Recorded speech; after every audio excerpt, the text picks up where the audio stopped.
Brahmotsavam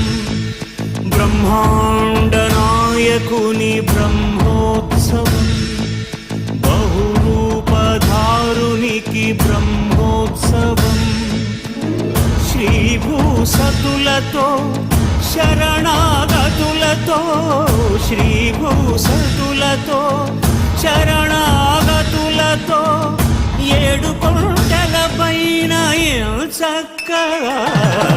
బ్రహ్మరూపునికి